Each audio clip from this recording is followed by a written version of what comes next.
I think I just feel younger than I am. I think I'm young at heart, and that throws me off sometimes. Feel like you were born in 1996? In many ways, yes. The year of the Nintendo 64? Welcome back, De Niro Nation, to Our Hero De Niro, the only podcast that is watching and recapping Robert De Niro's entire filmography in random order.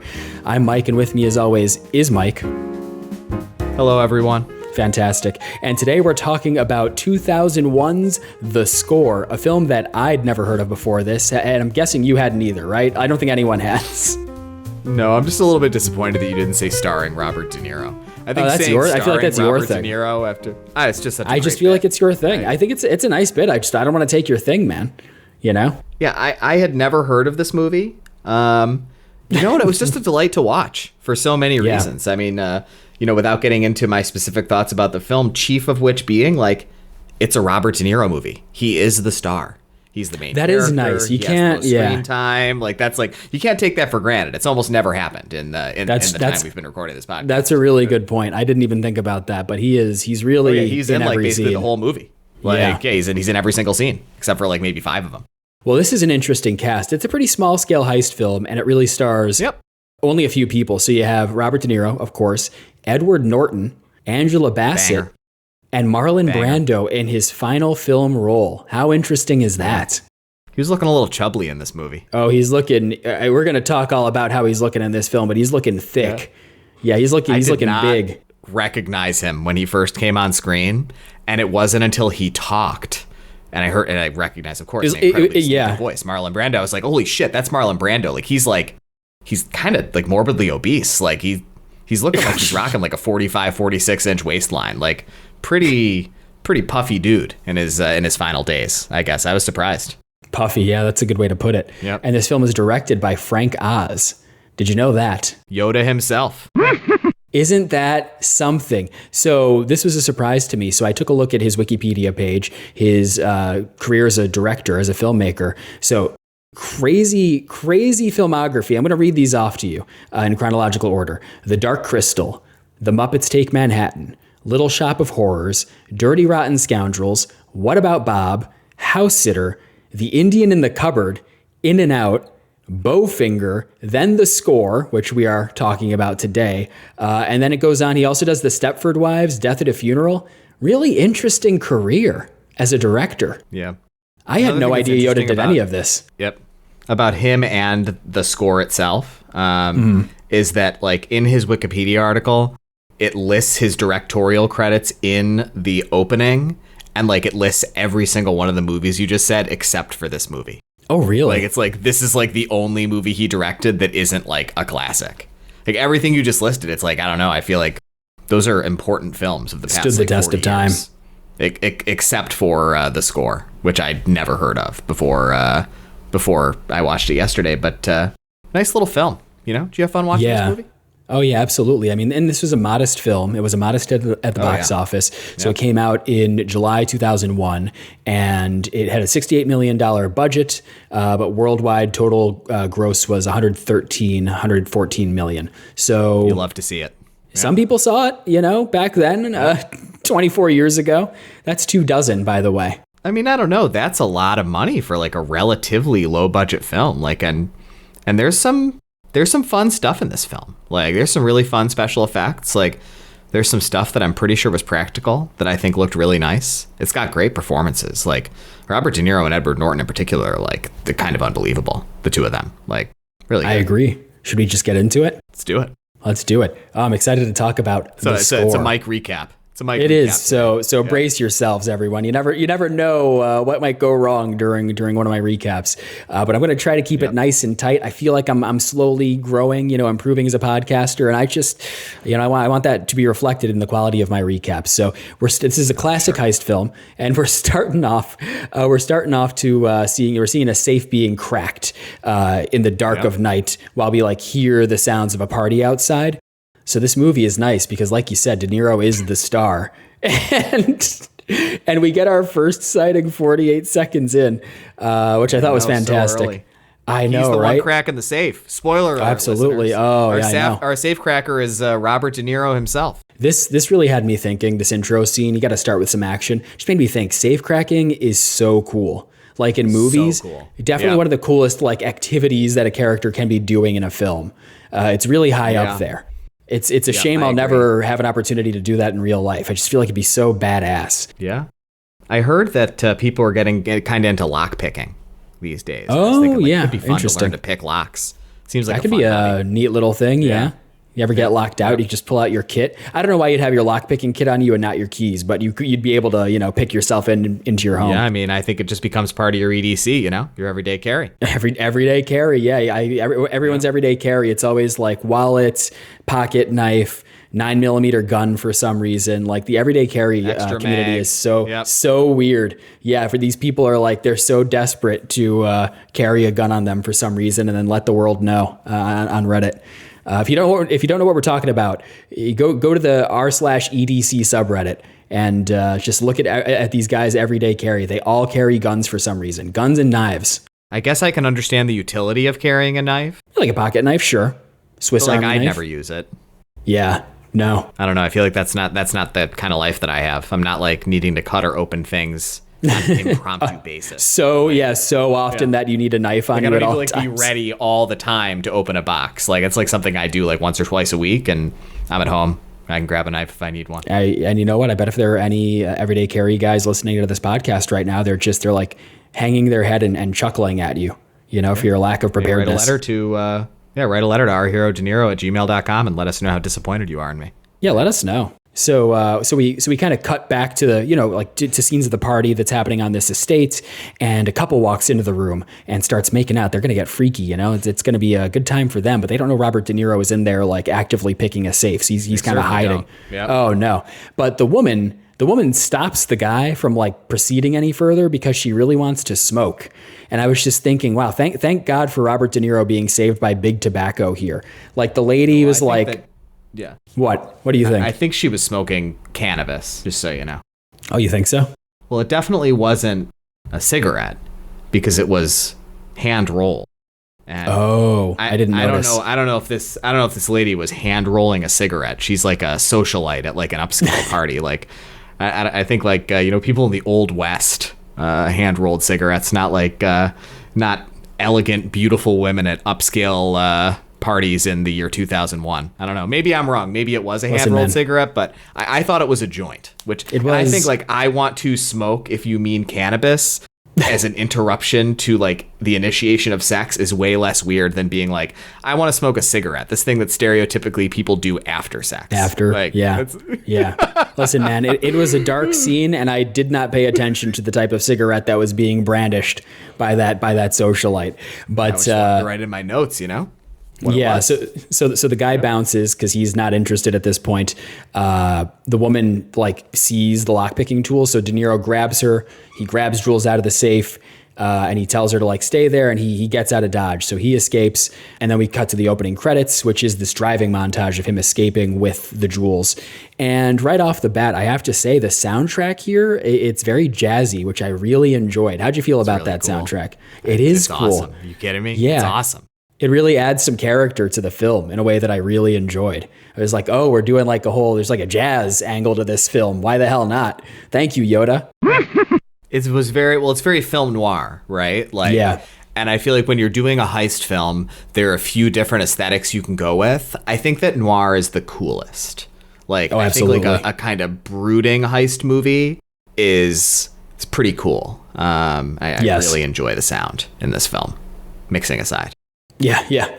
So during this montage, we see kind of the procedure for De Niro, fully escaping. And so we get the first introduction to God. I kept referring to him as De Niro's goon, but I guess associate would be a better way to put it. Yeah. What is his name? I never learned his name. I didn't know his name either. He's like a rather large, I want to say Native American fellow, but I'm not sure. He's so got don't quote me on that. He could be Latino. I'm not sure. Yeah. He's the goatee sort of and the largeness, ethnic. I think, are his distinguishing characteristics. Yeah, the large guy. Physically. We'll call him large guy. He's a large guy with a goatee. Yep. Let's not make this about race. Let's make it about size, physical size. Sure. And so... and Robert De Niro's character's name is Nick, right? Yes. Yeah. Yep. Which we don't know yet. Name. Oh, absolutely. Like Nick Wells or something. It is. Nick, yeah, Dr. Richard Godsend. Dr. Nick Godsend. And so the montage ends with De Niro. He drives his like busted car out to somewhere on the outskirts of town and gets into, I had to note this, a BMW 8 Series Coupe, another hashtag BMW driver. I think this is the second BMW we've seen De Niro characters drive in films, which is nice. Although I will say, as a BMW driver, my car had a check engine light come on today for seemingly no reason. So I spent a while trying to diagnose it outside. It's like 33 degrees out. It's not a great day to be outside. It's cold today. It's going to be 65 tomorrow too. So kind of the worst day for that to happen. Really 65 was. 65 tomorrow, 70 the next day. And it was 60s both days over the weekend. Well, so I tried diagnosing this a couple different ways and it doesn't look like there are any errors. So I have a check engine light, but no errors. And it's a German car, so I'm just assuming something is broken because something is always broken. So that was kind of annoying earlier today. But I hope Robert De Niro had better luck with his 8 Series in this film. And we see the card that says directed by Frank Oz, which was an interesting surprise. And we'll see how Yoda does directing a film as we continue discussing this movie. I love saying that as though this wasn't like his 15th film. Like, it's like, we'll see how this director who directed the incredibly successful classic Little Shop of Horrors in like 1986 does with 2001's The Score. He's new. Yeah, man. We'll see if he has what it takes. So this is great in my notes because we see De Niro walking outside, and it appears that he's in Montreal. And so in my notes, I put down, hey, it's surprising to see De Niro somewhere besides New York City. I was like, oh, that's cool. A beautiful city. Montreal, well, but then he walks into this jazz club that he owns, and I noted that the club is literally called NYC. You're right. I didn't notice that. I did notice so it, good. That's pretty funny. Yeah. But I was just thinking in this scene, like this might be my dream life, owning a jazz club and being a professional like safecracker. Oh, that's so cool. Yeah. This guy's one of the coolest characters ever. Like, absolutely.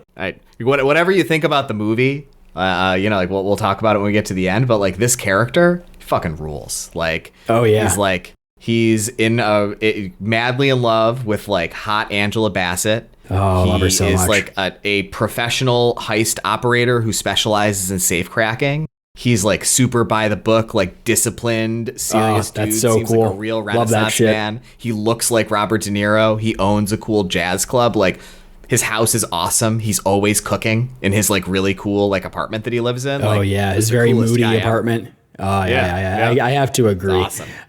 So this is when we're introduced to Marlon Brando, who, it's almost like a Marlon Brando jump scare because he comes in and he is big. Like, you remember him a certain way, but he comes in and he's big. He plays Max. So Marlon Brando is Max. De Niro is Nick. Big I was Brando. Saw Marlon Brando a few months ago in, I think it was in November. I watched maybe like 15 or 20 minutes of him in some movie from the 50s. And he was looking pretty different in 2001 than he was in like 1958 when that movie I saw him in came out. Time makes fools of us all. He's very big in this movie, and his character is very flamboyant. Wears a lot of like silk and robes and ascots and such. It's an interesting character. And I wasn't sure. I like this character. I wasn't sure how much of it was like was the character written that way, and how much of it was like Brando. But we'll talk more about Brando later in the movie. Yeah. Yeah. So I was reading about this a little bit. I don't know if you're going to talk about this, but allegedly there was a lot of love lost between Brando and Oz on the set. That is exactly what I was going to. That's what I was going to talk about. Then we'll come back. Then we'll come back around to it later whenever you're ready to talk about it. But I do find that observation fascinating. Like this idea that like maybe that was part of it. Like he wanted this character to be like goofy and flamboyant, and it was not the vision that Frank Oz had for it. Like very very funny stuff. Yeah, well, we'll get more into Marlon Brando later on. So they have some drinks, and they're talking about the buyer for the necklace, the jewelry that De Niro stole out of that safe, who unfortunately, just like through pure coincidence, died. So they're talking about this deal. Yeah, R.I.P. Yeah, ashes to ashes, dust to dust. But Max proposes a big deal, a big job to Nick. This is potentially $4 million, but the item is in the Montreal Customs House. Brando says he has a guy on the inside, but De Niro is not interested, like at all. You know, he never does jobs in Montreal where he lives. So no Makes interest. sense. It's a good rule. Yeah. Yep. Oh yeah, I agree. Yeah. You don't heist where you eat, as they say. Yeah. I want to check in a couple times during this conversation. This is a time to check in. So, you know, at this moment, we're only about 20 minutes into the movie. How did you think this story was going to end? How did I think it was going to end? Yeah. I don't know. I guess I didn't have any, I didn't think about it ahead of time. It just... I definitely did. I find the ending of this film fascinating. Really? Well, how did you, well, should we just save that for later? Like when we're talking about the ending? Or should we that's talk fine. about I just it now? want to know if you thought about it. Like, I want to know if you had the same emotional trajectory with this movie that I Well, did. no, what was nice about it though, is because I came into this movie knowing nothing about it. And Same. I feel like Yep. that's so rare that it I didn't want to think about it ahead of time.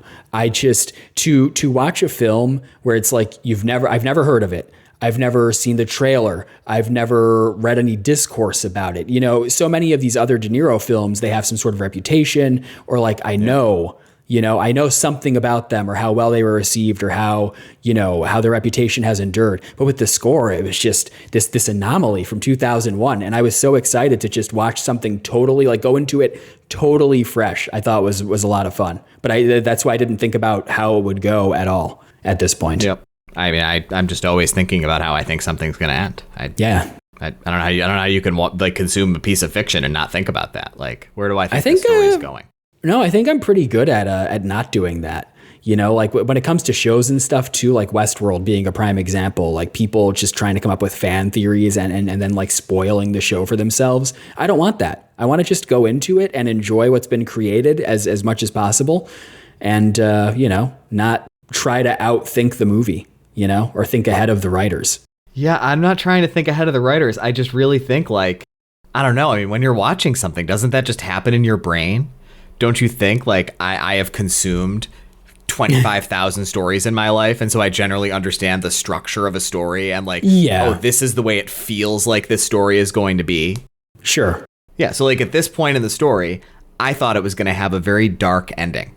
I was they're really setting up the moral stakes here. It's he has all these ideas about what he will and won't do.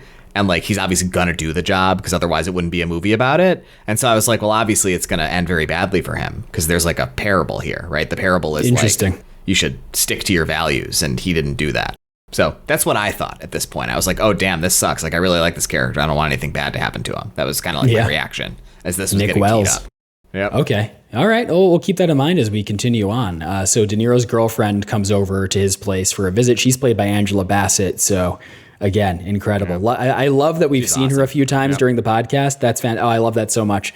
And so De Niro is telling her that he's thinking, he was spooked by the last job. And so he's thinking about leaving Safecracking behind and going fully legit as a jazz club owner, which... Me too. Sure. Sounds like a very cool life. Fully legit is the host of a low popularity podcast. Exactly. Yeah, I'm going legit. I'm putting all the. Imagine if you just did a podcast about the interesting side hustle you had as a safecracker. Quit my job. I'm going full time. Our hero De Niro. I think we got 11 listeners now. Yep. All right. Yeah. It's never been more important to engage with the podcast and rate it. Mike's life is on the line here, and his family's. That's right. So that thought's in De Niro's head. The next morning, he sends her off in her Mazda Miata, and we get our first introduction to Edward Norton. And man, we have to talk about this performance, and I don't know the words that I want to use to describe it. So it's 2001. Keep that in mind. Edward Norton walks up to De Niro and asks for directions, and he's speaking with a major speech impediment. And so... Yeah. It seems like he's got cerebral palsy, probably. Or, I mean, he doesn't, right? But, that's what Edward Norton's character is trying to play. I think he's trying to play somebody with cerebral palsy and some kind of cognitive impairment. It doesn't seem like he's, all there. And I think that cerebral palsy can often be purely physical. So, there's probably, two things going on with this, fictitious person Edward Norton's character has created. Yeah, he really goes for it when he is playing like in that mode with what's his some name? kind Brian. of ballsy. The character's name is Brian, right? Edward Norton's real character's name is what is it? It's Jack. Jack. But he's playing this character, the cerebral palsy guy, and that guy's name is Brian when he's like pretending to be him. That's a fake version of the Edward Norton character. Yep. So Norton reveals that he actually knows De Niro's name and talks normally, and he's Max's guy on the inside in the customs house. De Niro is pissed about this. So De Niro goes to Max's house. He's pissed off, but Norton shows up. They talk for a little bit, and then De Niro walks out. He really doesn't want to take this job. So we're back at the jazz club. De Niro's talking to someone. Edward Norton's wrapping up a jog, and he goes inside his apartment, his like little, whatever place that he's staying during this job, and it's some shitty, dilapidated place, and a car pulls up, and someone breaks into Norton's apartment. It is the large guy. It's large guy from earlier, De Niro's associate / goon, yes, of unidentified ethnicity.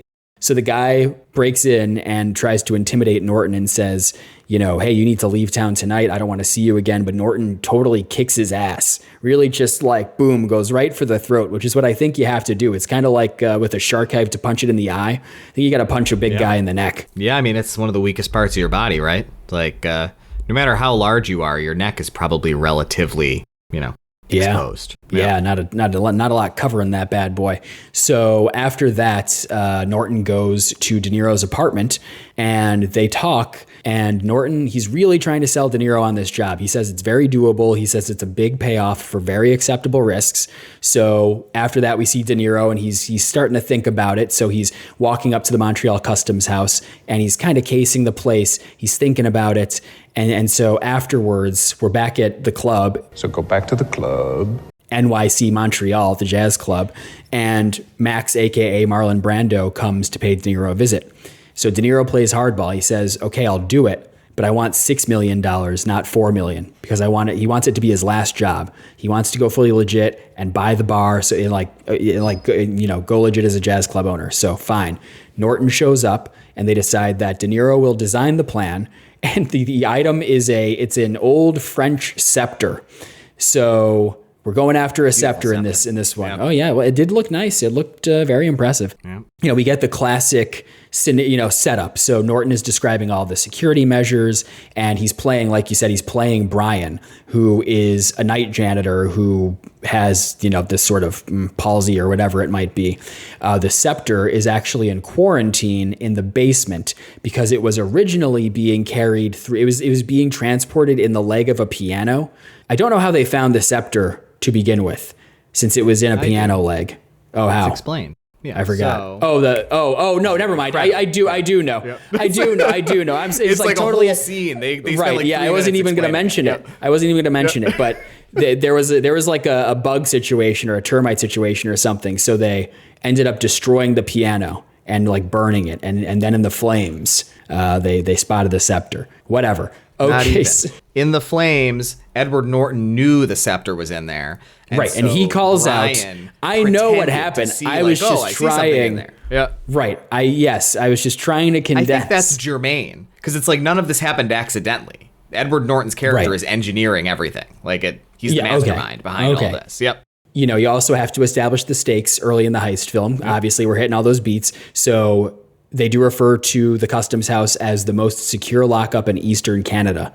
But fortunately, the one saving grace is there are no cameras in this room. So De Niro says what they'll need, and they start doing some nighttime casing kind of stuff where De Niro's underground and Norton and large guy are... What? I want to check in on my question again. This is another moment. So we've established more of the stakes now, right? And we've also established narratively that this is going to be De Niro's last job. He's compromising his values because this is a way that he can free himself from it. Did you have any thoughts at this point about how you thought the story was going to go? No, I didn't watch it that way. But also, I guess I could see it going either way. But I never strongly felt that De Niro's character was going to die. I didn't think that he wouldn't, but I didn't feel so like taken in by that. We've been introduced to so few characters, and I was thinking there has to be a payoff with the girlfriend, right? Yeah, I didn't think he was going to die necessarily. Oh, you didn't? No, I mean, I guess I thought it was a possibility, but I didn't think it was going to work out. Okay. Let's continue on. I'm so surprised that you and me had like entirely different emotional journeys watching this movie. I think that at the end we're going to have really different thoughts, and I'm fascinated by that. I came into this sure that we would be completely aligned about our experiences watching this because we both watch a lot of heist movies. But sure, whatever. Well, sure. Yep. It just felt like a heist movie. Yep. Like we are hitting the beats as we should be in a heist film. But I wasn't. Listen, listener. Write into our herodeniro@gmail.com. Let us know how you watch films. Like, are you more like Mike or are you more like me? You know, I'm curious. So anyways, they're doing some casing stuff. I don't know. You can't turn it off when you're like watching a film, an engaging film. No, I mean, I'm just like, I don't know. I'm trying to figure it out, right? Like, what are the themes? What does the structure of the story suggest is going to happen? Like, what will what happen do to contribute or detract from the like point that the artist is trying to make? Like, I don't like try to think about those things. It's just like there's like an autonomic part of the process of me engaging with a work of fiction. Like, it's like, how's this all going to come together? Like, what is the whole of this story? I don't know. I don't know how you could not think about that stuff while you're watching something. I just enjoy the ride. I can't believe all this shit that I'm hearing right now. I need our listeners to write in. Anyways, so they're casing, and De Niro's underground. Norton and Large Guy are driving around on ground level, and they find the room. We don't know what to call him. They find the room where the scepter is somehow. Who knows? They do heist shit, and there's a little tense moment because De Niro's trying to get out, but there's a utility crew by the entrance, so he has to find another way. He exits through a manhole cover. And a cop almost IDs him, almost sees what's happening, but Edward Norton, fortunately, is there to distract the cop while De Niro escapes. So back at the club, Angela Bassett is visiting De Niro, and she says that she will move. She's thought about it, and she will move to Montreal as long as De Niro promises that he's through with the safe cracking, with the illegal activities. He's done. Yep. One last job. You have to have one last job in a heist film. And he tells her, he goes, well, actually, I have one more thing that I have to do. And she is not happy about that. So it ends on kind of a sour note. We go to Norton, and he's doing some janitor work. And, he finds details on the safe and gives them to De Niro. And so De Niro calls some weird, some weird nerd hacker guy. And tells them that they need the codes for the customs house. How did you feel about this character? I didn't like him. Yeah, I mean, ironically, I think he's like a disaster. What do you mean? This character is the worst thing about the movie. He's like so. This is such classic, like early 2000s, like bad cybersecurity, like IT stuff. And like, I hate this archetype of this like loser who lives in his like mom's basement, who's like, seems like a little bit misogynistic and like really stupid and like I hate this character. I think it's awful. It made me laugh, but it's certainly not a strong part of the movie's, I think, otherwise relatively strong writing. Like, I think that the script in this movie is quite good for what it's trying to do, but this character is not good. What did you think of this character? I agree. I didn't like this character at all. I thought he was the worst part of the film. It was so cheesy in a way that felt very misaligned with the rest of the tone of the film. Yep. Like this film, it's all very serious. Like, it's a serious, except for this guy. Yep. It's a serious, tight little heist film, like a great genre picture. Yep. And we just have this like really obnoxious comic relief shoehorned in the worst possible way. And that I thought was a downside. It's a great genre picture is one of my favorite things you say about movies. And I think it's the first time you've said it in this entire podcast. I've been listening for it. Yeah. Oh, interesting. I suppose it is. Well, there you go. Yeah. Everyone mark that. This is our first great genre picture. Quote Mike back at you. Like, pencil that in. Well, yeah, good, great. I don't know. We'll talk more about it during the final ratings. So De Niro brings Norton into his garage, and they have just one of those great, heist scenes you have to have in your heist film, where they run through the schematics of the safe and how it's impossible. The door of the safe it's so cool. So good. Yep. Yeah, and he's talking about how it's impossible to drill through. They thought of everything. Right, just all that glass plates that are like a dead man switch or whatever. It's so cool. It's great heist movie mumbo jumbo. It's just like, oh, I don't know what any of it means, but it's so cool hearing them talk about it. So De Niro gets a call and he goes to the hacker's place, his mom's house. And so the hacker, apparently during his infiltration, his hack, he got caught by some system admin who wants a bribe for the bypass codes. So they would need to bribe this guy $50,000. And for whatever reason, the guy wants a cash handoff instead of like a wire transfer, which I don't know why you'd want to meet in person. Trackable. I mean, sure, yeah, I guess. Yeah. I mean, if you get like, you get arrested, they're obviously going to subpoena your bank records. They're going to see a wire transfer. So I think it makes sense. Okay. Yeah. Well, that's great because we set up this scene now where we have the handoff. So this is really fun in an early 2000s way too, because they're all wearing earpieces. And I just thought, that's you don't see that anymore. So it's in this public park on a beautiful like fall day. People are playing outside. It's crowded. And so De Niro and Norton are both trying to ID the guy. Norton, finally, he's like the handoff guy. So he meets the system admin who brought some friend of his, some pal. And his cousin. His cousin, allegedly, yeah. And, one of my favorite lines in the movie. Edward Norton's line in this. Where he says it's my cousin, and he turns around to Big Goon behind him and points at him on the park bench. And he's like, oh, so we all have some family here. Isn't that nice? Yeah, that was good. Norton's really fun in this movie. Alike. Like. Yeah. There's a tense moment where during the number verification, the cousin, the system admin's cousin, gets very annoyed with Norton and like reveals that he has a gun. But Norton shows that, guess what, hombre, he also has a gun. But the numbers are good. Everyone leaves. And then afterwards, De Niro, Norton, and Large Guy meet. And De Niro is mad at Norton for bringing a gun to the meeting, which that's like a very Mike Ehrmantraut kind of fucking weird rule, but I don't know. Why wouldn't you have a gun? I mean, I think probably like if you're caught with it, in case like, you get arrested. Yeah, sure. Like, yeah, I guess you can't really toss it. Yeah. Yeah. I'm not sure though. Yeah. So, De Niro, he's stuck in traffic in Montreal and he's on the phone with Angela Bassett and some guys who are working, they're like unloading barrels. They drop some and one explodes. And so like liquid shoots out of it. And, hey, why would they show us that? Yeah, maybe it'll come back later. Mike's trying to outthink the screenwriter. I wonder how that barrel will be incorporated. Yeah, it wasn't a barrel. It was a keg of beer, by the way. Like, oh, was it? Are you sure it wasn't a barrel? That's why it exploded, because it's pressurized. Like, no, it was a pressurized beer keg. That makes sense. Why would a barrel just explode if it wasn't filled with a pressurized liquid? It was outside of his bar. They were bringing in kegs of beer into his bar. Oh, that's crazy. He was gridlocked right outside of his bar? Oh my God, this is so funny. I don't know, man. All I know is something exploded. So Angela Bassett is pissed at De Niro. Back at the club, De Niro's talking to Norton, and they go back and forth for a little bit. But then we kind of cut until to later. They're looking at blueprints in private. So De Niro says he'll break the safe by some new method that is not revealed to the audience. Norton is, he's what's the word when you're doubtful of someone? He's skeptical. Suspicious. Yeah, Norton is skeptical that it's even possible. And then Norton wants to come with De Niro to collect the money after, but De Niro says, no, that's fucking stupid. Like if his role, because Norton's role is to just like work his normal shift as the janitor. So De Niro wants him to just finish his shift. Like don't do anything that looks off or suspicious. So I want to add something here.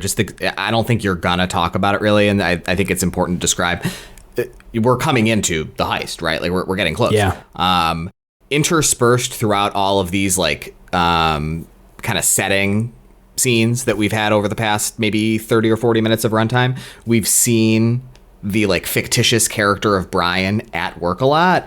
And he seems like he's ingratiated himself really well with the rest of the staff. Like he's very friendly. It seems like they're all buying like everything he's saying completely. And in particular, he seems to have a close relationship with his supervisor, the head janitor, Danny.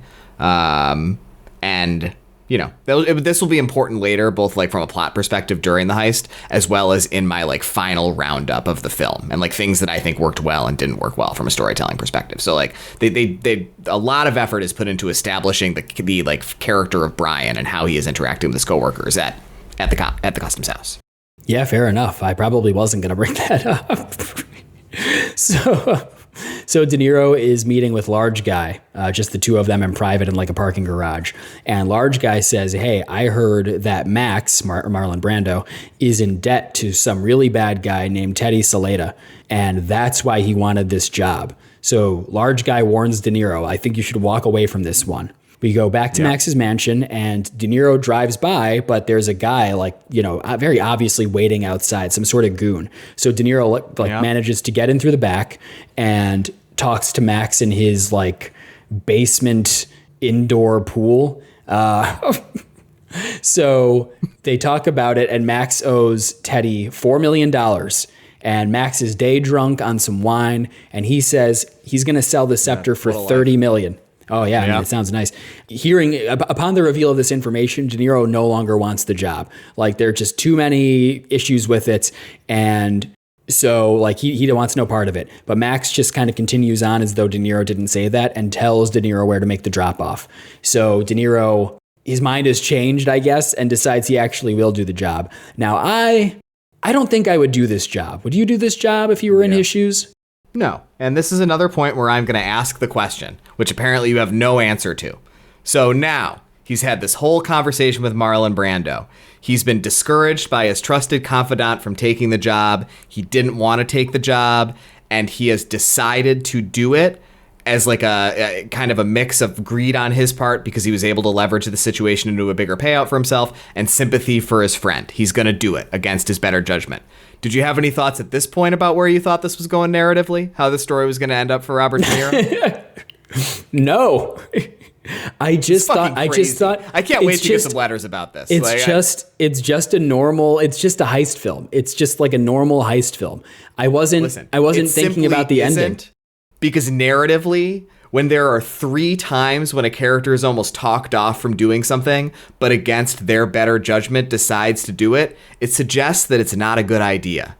Like that is what is being conveyed to us, the viewer, is like, oh, it is unwise that Robert De Niro is like giving into his like worst instincts of like greed and maybe slightly foolish care for his friend to do this thing that he knows isn't smart. But I don't think that has any bearing on I don't think that indicates how the film will end, because you always have that in heist films. You always have the high stakes, the complications, you always have all of those factors. It's just a part of that sort of film. Like there are all these reasons why De Niro shouldn't do it, all these factors working against him, but that doesn't mean he can't prevail at the end. It just makes it more satisfying if he does. I could see it going in either direction at this point. Yeah, I definitely can't. Anyway, continue. Remember, email us at ourherodeniro@gmail.com.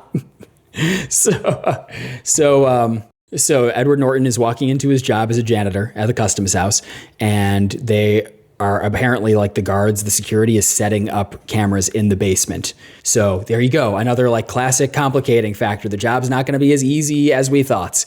Norton informs De Niro while they're sitting in a cafe together, and De Niro says, like, well, this is it. This is the one chance we're going to have to get it before they move it, because they like realize how valuable it is now. And so it's nighttime, and we have De Niro and Norton moving into place. So Norton, he's just going into work as So Norton, he's just going into work totally, Jesus, what was I trying to say? So Norton goes into work totally normally as Brian, the janitor, and De Niro is like climbing underneath the basement, and thank God the floor has grates, so he's able to poke cameras through them and do all sorts of Splinter Cell type shit. Norton's boss, though, the nice guy, Danny, the nice old guy who looks like Geppetto. Norton's boss. He does look like Geppetto. Yeah, Danny, aka Geppetto. He wants to fuck with the timing. He's like, well, instead of taking your normal lunch break in the middle of your shift, which is when Norton was going to like go off on his own and turn off the security cameras for De Niro, he goes, why don't we work through our lunch break and then we can get pancakes after? And Norton does not know how to handle this shit, so he figures out an excuse to leave the room and then just like fucking ghosts, like he vanishes. And he spills something. He spills like he spills something on the floor or something. Right, yep. Right. I didn't think that was necessary to say, but thank you. So it's heist time. They cut the cameras, and De Niro goes into the first storage cage. Like this basement, it's just like a big basement with a bunch of like jail cell looking storage cages, and then just a bunch of miscellaneous boxes and crates everywhere. So De Niro's in the first cage. There are lasers around the scepter, and there's a security camera kind of pointed down at it. So this had me wondering. And I think about this a lot when it comes to like old school crime films and like video games and stuff, you know, like Red Dead Redemption. Could you just get away with crime back then? I guess they had like, you know, they would still have most wanted posters and like, you know, detailed drawings, but could you just one and done like steal something and like wear a mask and just never be caught?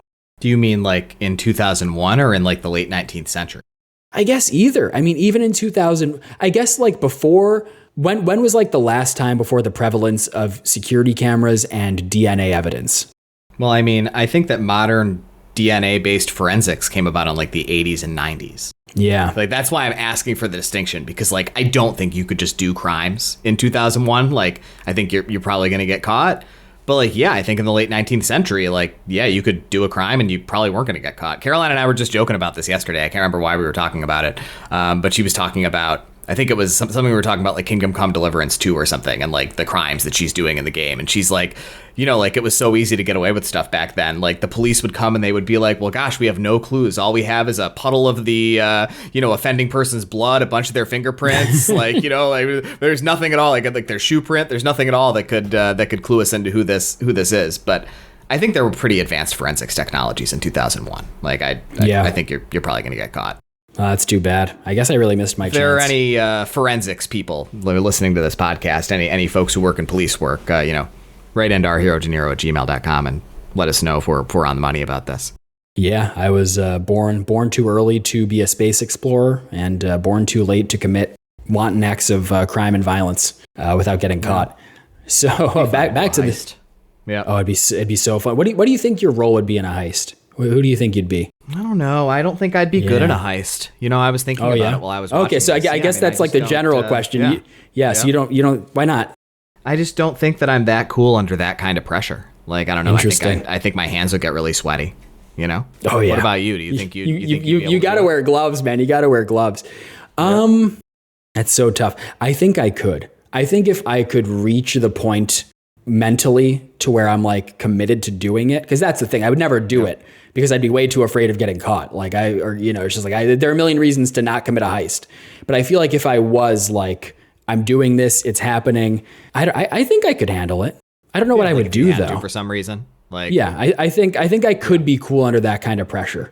It's just like that's when you lock in, you know? Yeah, I'd love to lock in. And I'd be I like to think I'd be very good at not shooting civilians. You always have to worry about that one hothead in the crew who might like shoot someone or a cop or whatever. Yeah, I wouldn't. I don't think either of us would be that hothead. No, yeah, I don't think so.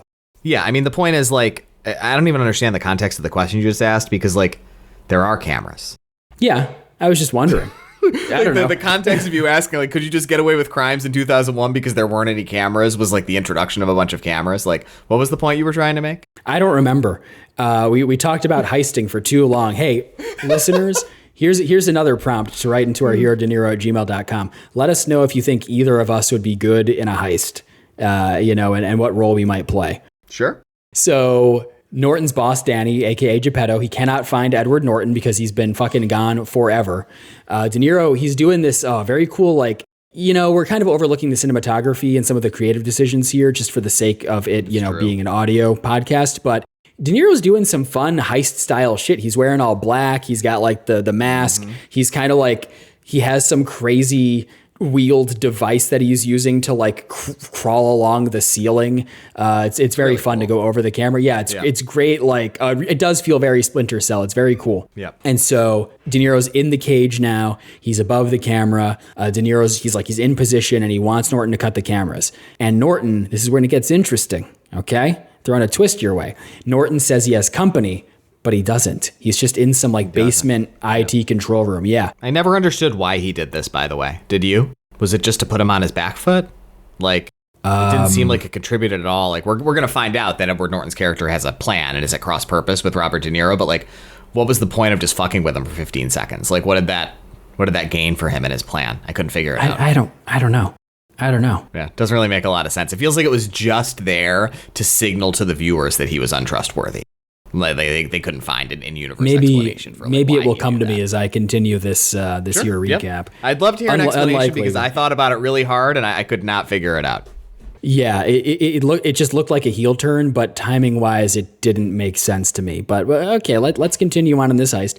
So Norton is just standing. He's just standing by and ignoring the radio while De Niro's like whispering, like, "Cut the fucking cameras! Like I'm ready to steal the scepter." And so right when De Niro says he's going to pull out, Norton comes back and he's like, "Oh no, I'm all good now. I'm good. We can do it." And has De Niro continue on. And I literally wrote in my notes at this point, why did Norton make him wait? So I guess I'm not sure at this point. And at this point, the security guards, they notice that the cameras are out and they're like, watching a little CRT TVs as you would back in 2001. That's before plasma screens even, like the one in my living room. So your plasma screen would work a lot better in that dark security room than bright ass living room. Yeah, maybe this spring I'll figure out a curtain situation. Yeah. Oh man, you get a new TV. I mean, yeah, that too. I don't know. I'm just throwing around money like that, man. I'm on a fixed income. So the security guards call the ironclad security company, but it's going to take them a few minutes to arrive. De Niro, he burns a hole through the top of the safe and starts filling the safe with water, right? Yes. Yeah, okay. You have me second guessing things because you're really coming down on me about the barrel thing earlier. So he fills it with water, and Norton's boss, Danny, enters the control room where Norton is.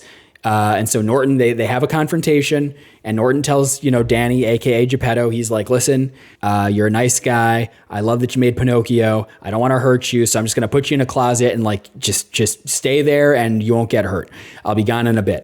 And so we see De Niro's method for opening the safe, which was, as you could predict, filling it with the liquid, and then the door just shoots out. Very dramatic, very cinematic, very cool. Super cool. I thought that was a nice novel, because that's one of the things with these heist films.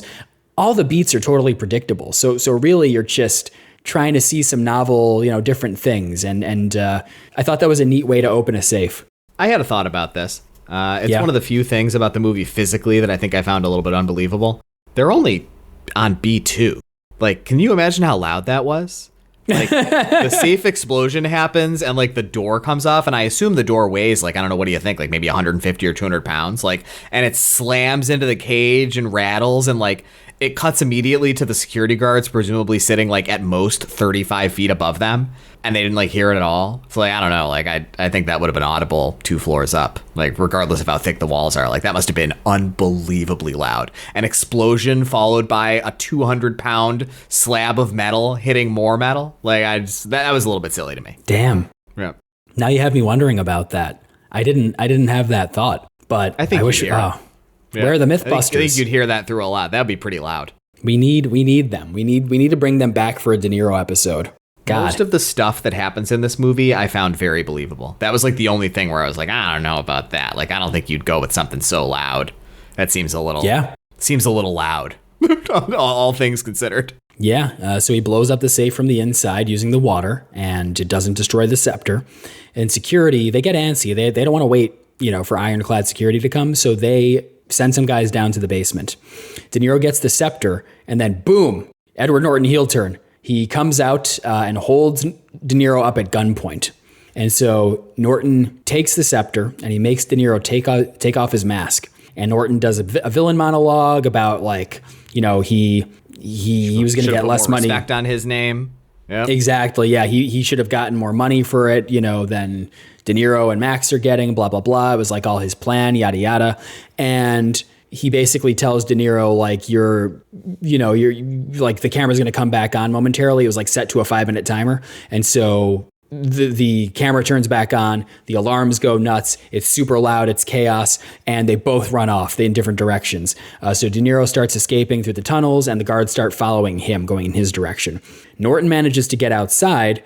And he's back in character as Brian. So he manages to kind of sneak back past the police as they're coming in and all that. But the boss, Danny, leaves the closet and he starts running towards the exit because he's ID'd, Brian as the criminal here, the cause for the alarms. We cut back to De Niro running through the tunnel, And this is pretty neat. We saw we kind of cut back and forth between De Niro and Norton as they like do their whole getaway plan. And so we see them both kind of like in separate locations, changing into different outfits, and kind of like what their plans are for getting out of Dodge. So Norton, we see a really long shot of him running. It's like Tom Cruise Mission Impossible 3 style, like running. Really impressive. Good for Edward Norton. He was in great shape for the score. So he runs and makes it to the bus station, and he's going to catch the bus to Albany, which is leaving in 5 minutes. And so he calls De Niro. I thought this was like, man, this is a little much, You already did the villain monologue. You don't have to do this. But he calls De Niro just to taunt him, just to be a piece of shit. Just to make sure he got out. Exactly. Yeah, that's true. Yeah, what a nice guy. I was wrong to call him a piece of shit. But De Niro tells Norton he's got nothing. And so Norton opens up his bag, and the scepter is not there. Instead, it's just a pipe.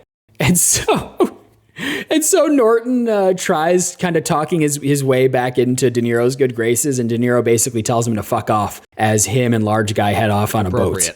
Yeah, it was great. Yeah. And so we see Max watching the news, and there's some news position. Norton was identified, and now his mugshot is like all over the news. There's a big manhunt going down for him. So he is probably fucked. And then Angela Bassett, we see her exiting a flight in the airport. She's a flight attendant, and De Niro walks up to her with some flowers, and they embrace, and the movie ends. That is the score. What? Yep. Why did you laugh? Ending imaginable. It's so dumb. So for me, so there's one other part, right? Where I feel like they're really signaling to you, the viewer, that there's going to be something complicated about the way this turns out. And it's the fundamental rightness of Edward Norton's point, right? His point to Robert De Niro is you should have put some respect on my name. I did all the research into this. I thought of this plan. This is my idea. And you've just been treating me like a little kid this entire time. And I find you very condescending. And I don't think I'm being appropriately compensated. And again, Edward Norton is right. And so in that scene, you're like, oh, this is the comeuppance. Everything else has turned out all right. But Robert De Niro really should have been a little bit more humble with Edward Norton. He should have considered that maybe somebody could outsmart him. But then it turns out nobody could outsmart him. He's just perfect. And there's no dramatic tension and the movie ends. It's the craziest thing. For the whole movie, there are all of these obstacles suggested, all of these reasons why this isn't a good idea. And then at the end of the movie, it just turns out that Robert De Niro's character is an infallible god who thought of everything, and he gets away with it. He gets more money. Max gets out of debt, and Angela Bassett is happy, and they live happily ever after. And that's the story of the movie. It is a completely absurd ending. It makes no sense structurally within the context of the rest of the movie. What were the consequences for this? He gets away with everything at no cost to himself at all. He encounters obstacles, has no trouble overcoming them, and then at the end he gets everything he wants with no consequences. It's crazy. It's a crazy story.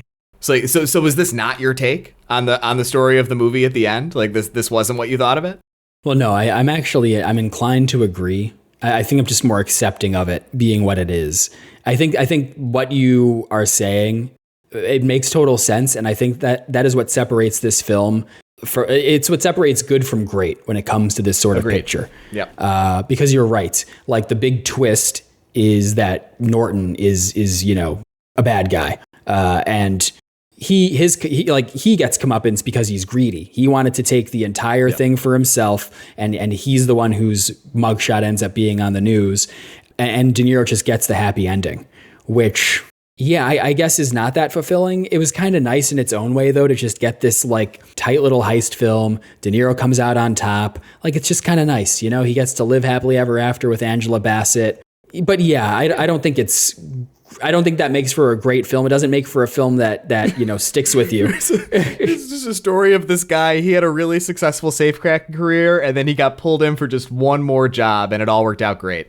And his girlfriend seemed worried about it because she thought something bad was going to happen, but it turns out nothing did, and also she ended up being totally fine, even though there was a little bit of tension between them, and everyone lives happily ever after. It's what was the point of any of the drama in the film? None of it had any consequence for any character other than Edward Norton, who had legitimate grievances, But, like, it just turns out like he wasn't smart enough to outsmart Robert De Niro, who's like a perfect genius who never makes mistakes. Like, it's like, what is this? Like, what is this story? For me, we talk about ratings, right? But like, I was riding high on this until like the last 20 minutes. I was like, oh my God, 4.5 stars. Like, I was like, man, I love this movie. Like, the cinematography is really nice. All the performances are really good. It's like just very satisfying. Like, it's like a fun heist movie. It's simple, like, it's like, I'm having a great time. I love this movie. And then the ending happened and I was like, oh, that's so interesting. That's not a very good ending. Yeah. So, I really want to know what is your rating for this film? I don't know, probably 3 stars, 3.5. Probably go toward 3.5. Yeah. What about you? I really like when this happens. Because once again, we have a real difference in opinion, but we're ending up in the same place. I think this is a solid 3.5 out of 5, 3.5 star film. But I'm not thinking about it the way that you described. Like, for me, it's just, it's a very solid, small scale heist film. It's like made for adults, it's just, like you said, it's simple. And I appreciate its simplicity. It's nice to just have this sort of like well-made, well-acted little heist film. And it doesn't aspire to be anything more than that. And I enjoyed it for what it was, but at no point was I thinking, oh, this is a 4.5 or 5 star film. But then during the ending, I also wasn't thinking, oh, I'm so disappointed by this. Like, I just accepted it for what it was. It was this neat little thing. And I can see why it was forgotten in the the grander scheme of things. But yeah, I enjoyed it pretty consistently. And I think if you're just looking for another heist film, or just something you can kind of throw on, like that's not too demanding or too depressing, then like, great. The score is, it's a good one. So I think 3.5 for me. Sure. Yeah. Good, not great. I mean, it's a good movie. I hearted it. So interesting. I gave it a heart on Letterboxd. I did notice that. I did. I did like the movie. Yeah. Did you give it a heart? Oh, wow. No, but I wanted to wait until we talked about it to do so. No, I don't wait to do that. Because I don't want you to assume that I didn't heart it. Okay. Like, yeah. We take our Letterboxd very seriously. Like, it's like nobody, if they don't rate a movie, like, nobody looking at it thinks like, oh shit, you gave that a 0. But I feel like if you look at it and see that I didn't heart it, you could either think like, oh, he didn't do it yet, or oh, he didn't heart it. So like, I feel like I have to fill that out right away. Okay. That's my rationale, at least. Maybe I'll try that from now on. I loved watching this movie. Like, I enjoyed it more than almost anything else we've watched so far for the podcast. Like, it's definitely like in the top set of like films that I have enjoyed watching for this podcast so far. It was a good watch. It goes down easy, goes down smooth. Yep. And with that, do you have anything to recommend? Any films to recommend in addition to? Yeah, I mean, the score. You're gonna have to wait for our our last episode to watch it. But my recommendation is Heat, starring Robert De Niro. I feel like Heat is also a heist movie that introduces a lot of moral and thematic stakes for Robert De Niro's character, and those stakes actually happen. And at the end, you look back on the story that happened, and you think like, yeah, that made sense. Stakes and potential consequences, moral, physical, psychological, were suggested. And, they were suggested for a reason, and not just as a red herring to inject totally meaningless drama into a story that ultimately had none when all was said and done. But I don't think anybody should watch Heat, because eventually we're going to roll it and we're going to watch it. But like, you're recommending that's what a De Niro film? Yep. That's my recommendation. Your recommendation is another De Niro film. Okay. Yep. Well, okay. Yeah. Like you said, don't watch it yet, because we're not recapping it yet. Really fascinating. That would be incredible. Can you imagine? That would be pretty incredible. Okay. Yeah. Well, I'm going to change my recommendation at the last minute here. I'm really surprised you didn't recommend what I'm going to recommend now. Ocean's 14. No, I'm going to recommend the 1981 neo-noir heist film Thief, directed by Michael Mann. Yeah, that's a good pick. Yeah, I can't believe you didn't recommend that. I thought for sure. You only weren't going to recommend it because you thought I was going to recommend it? Oh, yeah. Yeah. I think it would have been really cool if we'd both recommended the same thing. What do you mean? No, I didn't think we were recommending De Niro films in our De Niro podcast. I thought, but sure. Never again, Yeah. Listen, my recommendation is Shark Tale, starring Robert. No. So it's Thief. So Thief, it is a Michael Mann film from the early 80s. First film. Oh, it is. Yeah, it's his debut. And so it stars James Caan as a safecracker trying to escape his life of crime. And oh my God, it's awesome. One of the greats. Oh yeah, so good. It's awesome. It packs so much into a running time that is almost the same as the scores. It's very dark, very moody. It's a great character study. It's super tense. The cinematography is beautiful. The soundtrack is by Tangerine Dream, and it's really interesting, like a very early example of an electronic score in a film. So if you haven't watched Thief, then I highly recommend you do so, because I think you're going to love it, especially if you're interested in the score at all. Like, you will definitely like Thief. And, Thief is another heist movie that sets up moral and physical and psychological consequences for its characters that feel in retrospect like they were established for a reason and not as a cheap, emotionally manipulative red herring. Thief is also very successful as a piece of art in a way that the score is not. Yeah, I co-sign Heat too. I just it's a De Niro film. We'll get to it eventually. Maybe we'll roll it. It could happen. Yeah, maybe we'll roll. Well, before the roll, it's your turn to roll this week. Yes, that's what I was about to say.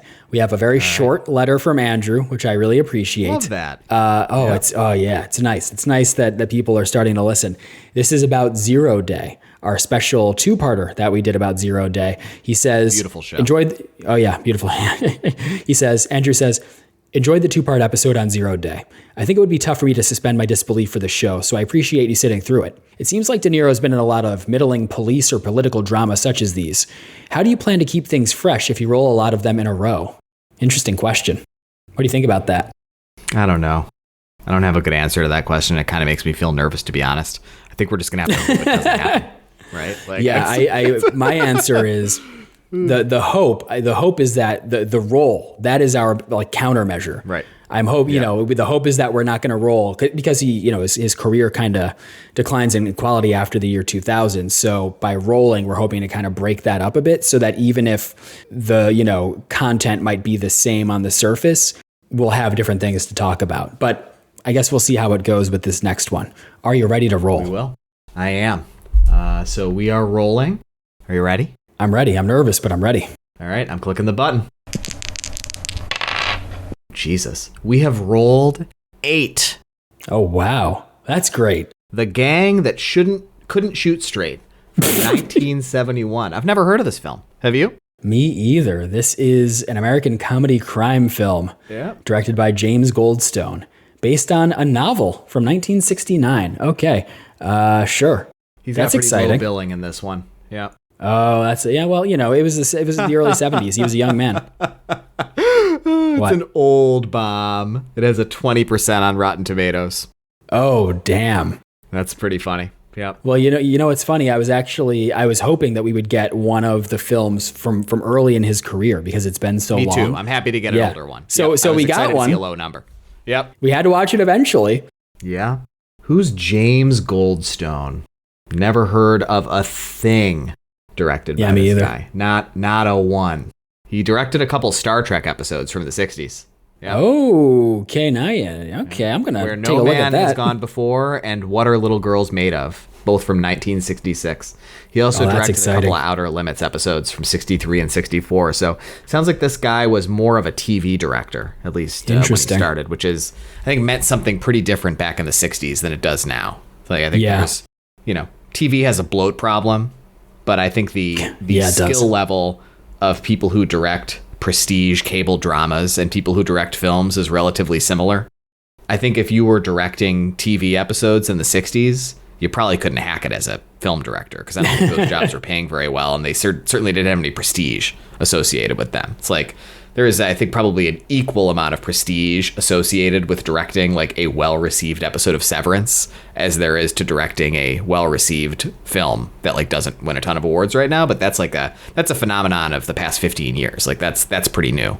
The best directors were not directing Star Trek episodes in the 60s. That wasn't the ecosystem back then. Joke's on you. That's the only shit from the 60s that I've seen. Yeah. There's a lot of good stuff from the 60s, man. Yeah. Yeah, my favorite thing actually that I've seen from the 60s is a little film called Greetings. You ever seen it? Oh, yeah. Oh, man, have I ever. Oh, yeah. Beautiful film. And on that note, it's time to end this week's episode. I want to say thank you to the listeners, De Niro Nation, of course, all the citizens, to Caroline for our artwork. I want to encourage you, if you haven't, to rate us on Apple Podcasts or Spotify or wherever you listen to this podcast, and to follow us on Letterboxd. I'm Mike back at you, and he's Mike the Fab. And we'll be back next week with a film from the 70s that neither of us have ever heard of before. Thanks, everybody.